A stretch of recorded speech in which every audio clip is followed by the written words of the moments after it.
Yung tipong, sabi mo, kumbaga, maraming kung pwede nilagay na Manny sa iba, bakit si Manny? Bakit si Father Manny? Batang Manny. Pero maraming, yun ay isang pagkakataon upang maglingkod. Kaya, Bishop, maraming salamat po sa inyong pagtitiwala. Sa inyong pagtitiwala sa akin. Dahil alam niyo po, ano muna yung naisip ko, ayaw ko ng katedral kasi nga sentro. Pero sabi ko, then I realize, ang palad ko pala. Masyado ko mapalad sa namin pwedeng maging kasama ni Padre Rico. Merong Father Manny na inalagay. Merong Father Manny na binigyan ng pagkakataon para maglingkod dito sa katedral. Kaya po, ako'y pusong nagpapasalamat sa pagkakataon ito na merong ganitong kaganapan sa aking buhay, pagiging batang Manny. Alam niyo po kahapon, ito isang bagay na mahirap sa akin, sa mga pari na kumarating, kumaalis, maglilipit, mag-aayos, aalis, lilipat, magsisimula ulit ng panibago. At isang bagay naman sa alam ko kahapon, pagdating namin, natin ako ng mga taga Santa Cruz. At sila'y malapot. Dahil nga may sa Santa Cruz, sabi ko, kahit sayo man sa gusto, kailangan kong tumugon. Dahil ito yung aking panibagong mission. Pero, yung isang bagay hapon, sabi na lang malaman nilang wala akong tutuloy ang kwarto. Dahil nga po, kailangan i-repair yung aking sanang tutuloy ang kwarto. Sabi nila, may pagkakataon kong umuwi pa, pero huwag na natin ibabad yung gamit mo. Iuwi ka namin sa Santa Cruz. Yun sa amin ng mga tao kahapon na ako'y hatid. Pero, alam niyo po, blessing in disguise na dahil nga yung aking sanang silid na tutuluyan ay hindi na ihanda at kailangan siyang ayusin.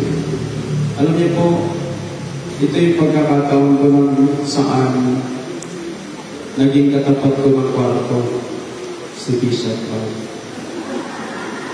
Alam niyo po, ako po ay pinatuloy ni Bishop Bart sa Bishop's House simula kahapon hanggang ngayon. Hindi ko alam kung hanggang kailan.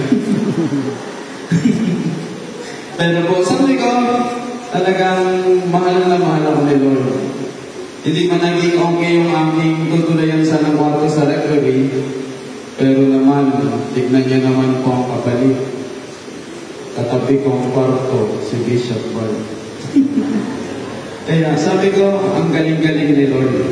Ang galing-galing ni Lord. Dahil sabi ko nga, alam niyo po, nung ako'y nagpumasok ng seminaryo, never kong na-akit yung Bishop's House. Never kong na-akit yung Bishop's House. Kahapon ko lang na-akit yung Bishop's House. Napapasok ko yung baba, pero yung taas, hindi ko napapasok. At nung ako'y naging pari, nasanay ako sa maliit na kwarto. Nasanay ako sa single bed. Kagabi, yung aking kama, malaki. Yung aking malaki. Kaya po, sabi kong bait-bait ni Lord, ang galing-galing ni Lord. May pagkakataon talaga na minsan to expect. We expect sa mga bagay na akala natin ito yun na yung okay. Pero meron palang mas magandang plano ng Diyos.